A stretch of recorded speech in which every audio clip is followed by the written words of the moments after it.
আপনি কি কখনো এমন কোনো জায়গার নাম শুনেছেন যেখানে সূর্য ডোবার পর মানুষ আর বেঁচে ফিরতে পারেনি, যেখানে রাত নামলে শুনতে পাওয়া যায় নুপুরের শব্দ, অদৃশ্য কারো ফিসফিসানি আর ভেঙে পড়া দেয়ালের আড়াল থেকে তীক্ষ্ণ নজর?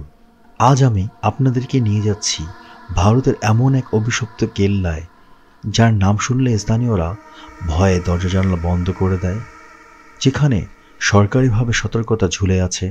সূর্যাস্তের পরে প্রবেশ নিষেধ, প্রবেশ করলে নিজের ঝুঁকিতে। হাজারো বছর ধরে যেখানে অন্ধকারই একমাত্র শাসক, যেখানে জীবিতরাও ভয় পায় কিন্তু মৃতরা ভয় পায় না কাউকে, এটি হলো ভানগড় কেল্লা। ভারতের সবচেয়ে ভৌতিক, সবচেয়ে রহস্যময়, সবচেয়ে অভিশপ্ত জায়গা।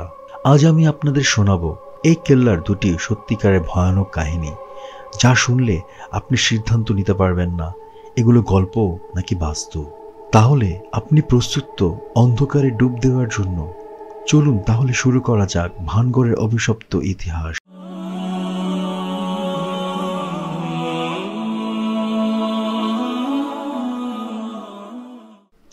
দিল্লি থেকে 3 ঘন্টা পথ পেরিয়ে রাজস্থান আলোয়ার জেলার গোলকবাস গ্রামে পৌঁছালে দেখা মেলে ধ্বংসস্তূপে পরিণত এক নগরী, ভানগড় দুর্গ।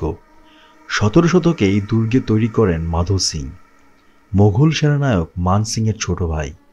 একসময় এই দুর্গ ছিল সমৃদ্ধ, সৌন্দর্য, কোলাহলের রাজ্য, আর আজ নির্জনতা, অন্ধকার আর মৃত্যুর নিঃশ্বাসে আচ্ছন্ন। কেল্লার প্রবেশের দরজা প্রায় 30 ফুট। দরজার পরেই দেখা যাবে ভগ্নপ্রায় বাগান, তারপর বাউলি এক জলাধার। স্থানীয়দের মতে এই এলাকার ভেতরে কোনো শব্দ বাইরে যেতে পারে না, যে শব্দ তৈরি হয় তা শুধু নিজেদের মধ্যেই ঘুরে বেড়ায়। এ যেন প্রকৃতির এক অদ্ভুত এক অভিশাপ। আর সবচেয়ে ভয়ঙ্কর ব্যাপার, এই স্থানে নেই কোনো ইলেকট্রিসিটি, ফলে রাত নামলেই এখানে নেমে আসে পাথরের অন্ধকার, যেখানে নাকি শোনা যায় নুপুরের আওয়াজ, নারীর হাহাকার আর মৃত মানুষের ফিসফিসানি। ভানগড়কে অভিশপ্ত বলার পেছনে আছে দুটি ভয়ঙ্কর কাহিনী। তাহলে কি সেই ভয়ঙ্কর কাহিনী? চলুন তবে জেনে নেই। ভানগড় কেল্লা তৈরির সময় এলাকাটি এক কোণে ছিল এক সাধু বালুনাথ। তিনি কঠোর ধ্যানী, শক্তিশালী ও অলৌকিক ক্ষমতার অধিকারী ছিলেন। মাধো সিং যখন দুর্গ তৈরি করার উদ্যোগ নেন, বালুনাথ আপত্তি করেন। তিনি স্পষ্ট বলেন, তুমি কেল্লা বানাও, আমার আপত্তি নেই, কিন্তু কেল্লার ছায়া যেন আমার আশ্রমে ছুঁয়ে না যায়। যদি যায় তাহলে তোমার রাজ্য আমি ধ্বংস করে দেব। মাধো সিং প্রতিজ্ঞা করেছিলেন এই নিয়ম মানবেন, কিন্তু নির্মাণ শেষ হয়ে গেলে দিনের এক ক্ষুদ্র সময়, মাত্র কয়েক সেকেন্ডের জন্য দুর্গের ছায়া বালুনাথের আশ্রমকে স্পর্শ করে, এবং এর ফল ছিল ভয়ঙ্কর। সাধু বালুনাথ তীব্র ক্রোধে অভিশাপ দেন। মুহূর্তেই তিনি ভানগড় হারিয়ে ফেলেন। মুহূর্তেই নাকি ভানগড় হারিয়ে ফেলে তার স্থিতি, জনপদ আর শান্তি। এই অভিশাপেই প্রমাণ বলা হয় ভানগড়ের সব বাড়ি ছাদ নেই। স্থানীয়দের বিশ্বাস, বালুনাথ চেয়েছিলেন আর যেন কেউ এখানে স্থায়ীভাবে বসবাস করতে না পারে, সেই কারণে নাকি ছাদগুলো অদৃশ্য হয়ে গেছে। ভানগড়ের সবচেয়ে ভয়ের জায়গা বানিয়েছে রাজকন্যা রত্নাবতী এবং তান্ত্রিক সিঙ্গিয়ার রহস্যময় কাহিনী। রত্নাবতী ছিলেন অপরূপা, তার সৌন্দর্য দেখে বহু রাজা বাদশাহ বিয়ের প্রস্তাব পাঠাতেন। সিঙ্গিয়া নামের এক তান্ত্রিক তাকে পাগলের মতো ভালোবাসত, কিন্তু রাজকন্যা কখনো তাকিয়ে দেখেননি তাকে। একদিন রাজকন্যা সুগন্ধি কিনতে এলে সিঙ্গিয়া সুগন্ধির বোতলে জাদু করে, যাতে রত্নাবতী গন্ধ শুকলেই সিঙ্গিয়ার প্রতি আকৃষ্ট হয়ে পড়েন। কিন্তু রত্নাবতী তার ছল বুঝে ফেলেন। তিনি সেই বোতল একটি পাথরে ছুঁড়ে মারেন। বোতলে জাদু পাথরকে বশীভূত করে ফেলে, আর পাথরটা উল্টো সিঙ্গিয়ার পেছনে ধাওয়া করে। সেই পাথরের নিচে চাপা পড়ে তান্ত্রিক সিঙ্গিয়ার মৃত্যু হয়। আর মৃত্যুর সময় সে অভিশাপ দেয়, এই রাজ্য ধ্বংস হবে, রাজপরিবারে কেউ বাঁচবে না, আর মরার পরেও তোমাকে ছাড়ব না রত্নাবতী। এরপর খুব দ্রুত ভানগড় আর আজবগড়ের মধ্যে ভয়াবহ যুদ্ধ শুরু হয়।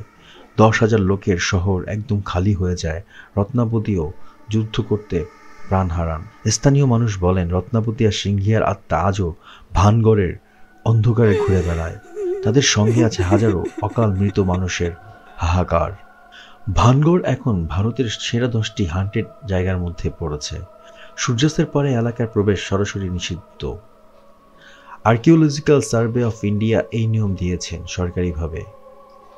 যারা নিষেধ ভেঙে গেছে তাদের অনেকেই আর ফিরে আসেনি। একসময় 2 তরুণ সন্ধ্যার পরে কেল্লায় ঢুকেছিল, কেউ তাদের আর খুঁজে পায়নি। আরেকবার 3 জন প্রবেশ করে ভিডিও করতে একজন রাত কাটানোর সিদ্ধান্ত নেয়। ভোরে তাকে আধমরা অবস্থায় পাওয়া যায়।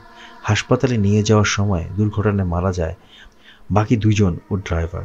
এরপর থেকে ভানগড়ের রাত্রি সম্পূর্ণ নিষিদ্ধ। ভানগড় এ শুধু একটি কেল্লা নয়, এ একটি অভিশপ্ত ইতিহাস, অতৃপ্ত আত্মার নগরী, যার গল্প শুনলে গায়ের লোম খাড়া হয়ে যায়। আজও সূর্য ডোবার আগে স্থানীয়রা এলাকা ছেড়ে দূরে সরে যায়, আর রাত নামলেই ভানগড় ডুবে যায় এক ভয়ঙ্কর নিস্তব্ধতায়, যেখানে প্রতিটি ইট, প্রতিটি দেয়াল মনে করিয়ে দেয় সব গল্প মিথ্যা নয়, কিন্তু অভিশাপ সত্যি কালজয়ী। যদি কখনো ভানগড়ে যান, সন্ধ্যার আগেই ফিরে আসবেন, কারণ অন্ধকার নামলেই ওখান থেকে আর কোনো পথ জীবিত মানুষের দিকে যায় না। ভিডিওটি ভালো লাগলে লাইক, কমেন্টস এবং শেয়ার করতে ভুলবেন না। নতুন নতুন ভিডিও পেতে আমাদের চ্যানেলটি সাবস্ক্রাইব করুন এবং পাশে থাকা বেল আইকনটি প্রেস করুন। দেখা হবে নতুন কোনো ভিডিওতে। ততদিন পর্যন্ত ভালো থাকুন, সুস্থ থাকুন। ধন্যবাদ।